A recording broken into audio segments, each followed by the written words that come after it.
بسم اللہ الرحمن الرحیم۔ السلام علیکم ورحمۃ اللہ وبرکاتہ۔ اس زمانے میں عرب کا دستور یہ تھا کہ جب ان کے ہاں کوئی بچہ پیدا ہوتا تو وہ دیہات سے آنے والی دائیوں کے حوالے کر دیتے تھے تاکہ دیہات میں بچے کی نشو و نما بہتر ہو اور وہ خالص عربی زبان سیکھ سکے۔ دائیوں کا قافلہ مکے میں داخل ہوا۔ انہوں نے ان گھروں کی تلاش شروع کی جن میں بچے پیدا ہوئے تھے۔ اس طرح بہت سی دائیاں جناب عبد المطلب کے گھر آئیں۔ نبی کریم صلی اللہ علیہ وسلم کو دیکھا، لیکن جب انہیں معلوم ہوا کہ یہ بچہ تو یتیم پیدا ہوا ہے تو اس خیال سے چھوڑ کر آگے بڑھ گئیں کہ یتیم بچے کے گھر آنے سے انہیں کیا ملے گا۔ اس طرح دائیاں آتی رہیں جاتی رہیں، کسی نے آپ کو دودھ پلانا منظور نہ کیا، اور کرتی بھی کیسے؟ یہ سعادت تو حضرت حلیمہ رضی اللہ تعالیٰ عنہا کے حصے میں آنا تھی۔ جب حلیمہ رضی اللہ تعالیٰ عنہا مکے پہنچی تو انہیں معلوم ہوا سب عورتوں کو کوئی نہ کوئی بچہ مل گیا ہے، اب صرف وہ بغیر بچے کے رہ گئی ہیں اور اب کوئی بچہ باقی نہیں رہا۔ ہاں ایک یتیم بچہ ضرور باقی ہے جسے دوسری عورتیں چھوڑ گئی ہیں۔ حلیمہ سعدی رضی اللہ عنہا نے اپنے شوہر عبداللہ بن حارث سے کہا، خدا کی قسم مجھے یہ بات بہت ناگوار گزری ہے کہ میں کسی بچے کے بغیر جاؤں اور دوسری سب عورتیں بچے لے کر جائیں، یہ مجھے طعنے دیں گی، اس لیے کیوں نہ ہم اس یتیم بچے کو لے لیں۔ عبداللہ بن حارث بولے، کوئی حرج نہیں، ہو سکتا ہے اللہ اسی بچے کے ذریعے ہمیں رزق اور خیر و برکت عطا فرمائے۔ چنانچہ حضرت حلیمہ سعدیہ رضی اللہ عنہا عبد المطلب کے گھر گئیں۔ جناب عبد المطلب اور حضرت آمنہ نے انہیں خوش آمدید کہا، پھر آمنہ انہیں اس بچے کے پاس لے آئیں۔ آپ اس وقت ایک اونی چادر میں لپٹے ہوئے تھے، وہ چادر سفید رنگ کی تھی، آپ کے نیچے ایک سبز رنگ کا ریشمی کپڑا تھا، آپ سیدھے لیٹے ہوئے تھے، آپ کے سانس کی آواز کے ساتھ مشک سی خوشبو نکل کر پھیل رہی تھی۔ سبحان اللہ۔ حلیمہ سعدی رضی اللہ عنہا نے آپ کے حسن جمال کو دیکھا تو وہ حیرت زدہ رہ گئیں۔ آپ اس وقت سوئے ہوئے تھے، انہوں نے جگانا مناسب نہ سمجھا، لیکن جو ہی انہوں نے پیار سے اپنا ہاتھ آپ کے سینے پر رکھا، آپ مسکرا دیے اور آنکھیں کھول کر اس کی طرف دیکھنے لگے۔ حضرت حلیمہ رضی اللہ تعالیٰ عنہا فرماتی ہیں، میں نے دیکھا آپ کی آنکھوں سے ایک نور نکلا جو آسمان تک پہنچ گیا۔ میں نے آپ کو گود میں اٹھا کر آپ کی دونوں آنکھوں کی درمیانی جگہ پر پیار کیا، پھر میں نے آپ کی والدہ اور عبد المطلب سے اجازت چاہی، بچے کو لیے قافلے میں آئی، میں نے آپ کو دودھ پلانے کے لیے گود میں لٹایا تو آپ دائیں طرف سے دودھ پینے لگے۔ پہلے میں نے بائیں طرف سے دودھ پلانا چاہا، لیکن آپ نے اس طرف سے دودھ نہ پیا، دائیں طرف سے آپ فوراً دودھ پینے لگے۔ بعد میں بھی آپ کی یہی عادت رہی، آپ صرف دائیں طرف سے دودھ پیتے رہے، بائیں طرف سے میرا بچہ دودھ پیتا رہا۔ پھر قافلہ روانہ ہوا۔ حلیمہ سعدی رضی اللہ تعالیٰ عنہا فرماتی ہیں، میں اپنے خچر پر سوار ہوئی، آپ کو ساتھ لے لیا۔ اب جو ہمارا خچر چلا تو اس قدر تیز چلا کہ اس نے پورے قافلے کی سواریوں کو پیچھے چھوڑ دیا۔ پہلے وہ مریل ہونے کی بنا پر سب سے پیچھے رہتا تھا۔ میری ساتھی خواتین حیرانگی سے مجھ سے مخاطب ہوئیں، اے حلیمہ یہ آج کیا ہو رہا ہے؟ تمہارا خچر اس قدر تیز کیسے چل رہا ہے؟ کیا یہ وہی خچر ہے جس پر تم آئی تھی اور جس کے لیے ایک ایک قدم اٹھانا مشکل تھا؟ جواب میں میں نے ان سے کہا، بے شک یہ وہی خچر ہے، اللہ کی قسم اس کا معاملہ عجیب ہے۔ پھر یہ لوگ بنو سعد کی بستی پہنچ گئے۔ ان دنوں یہ علاقہ خشک اور قحط زدہ تھا۔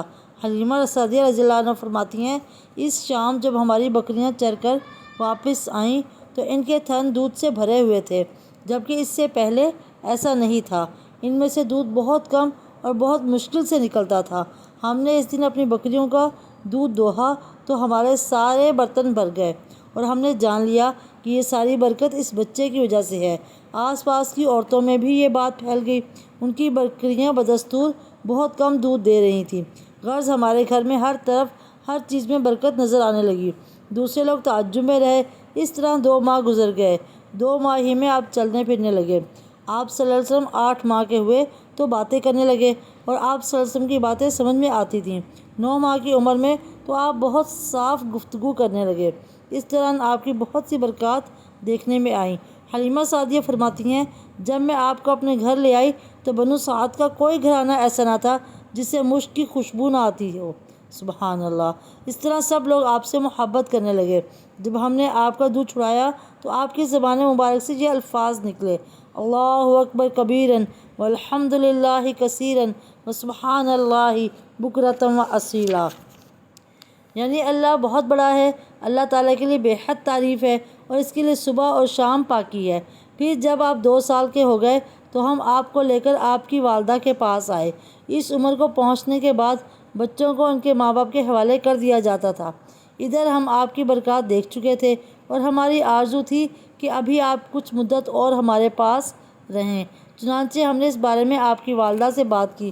ان سے یوں کہا، ہمیں اجازت دیجیے کہ ہم بچے کو 1 سال اور اپنے پاس رکھیں۔ میں ڈرتی ہوں کہیں اس پر مکے کی بیماریوں اور آب و ہوا کا اثر نہ ہو جائے۔ جب ہم نے ان سے بارہا کہا تو حضرت آمنہ مان گئیں اور ہم آپ کو پھر اپنے گھر لے آئے۔ سبحان اللہ! جب آپ کچھ بڑے ہوئے تو گھر سے باہر نکل کر دوسرے بچوں کو دیکھتے تھے، وہ آپ کو کھیلتے نظر آتے، آپ ان کے نزدیک نہ جاتے۔ ایک روز آپ نے صلی اللہ علیہ وسلم نے مجھ سے پوچھا، امی جان کیا بات ہے دن میں میرے بہن بھائی نظر نہیں آتے؟ آپ اپنے دودھ شریک بھائی عبداللہ اور بہنوں انیسہ اور شیمہ کے بارے میں پوچھ رہے تھے۔ حلیمہ رضی اللہ تعالیٰ عنہ فرماتی ہیں، میں نے آپ کو بتایا وہ صبح سویرے بکریاں چرانے جاتے ہیں، شام کے بعد گھر آتے ہیں۔ یہ سن کر آپ نے فرمایا، تب مجھے بھی ان کے ساتھ بھیج دیا کریں۔